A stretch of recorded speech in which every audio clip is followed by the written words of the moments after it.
So guys, in today's video, I will tell you how you can make a group chat on Snapchat. So for this, open your Snapchat application and then tap on this option.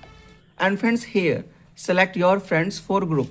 Simply select your friend for group. For example, I will select my friend and then tap on the new group option and here make a group name. After then tap on the chat with group option. And guys, you can also select your friend, then tap on the chat with group option. Like guys, you can see my group is created and you can also send a group join list to your all other friends. For example, you need to tap on the add members option.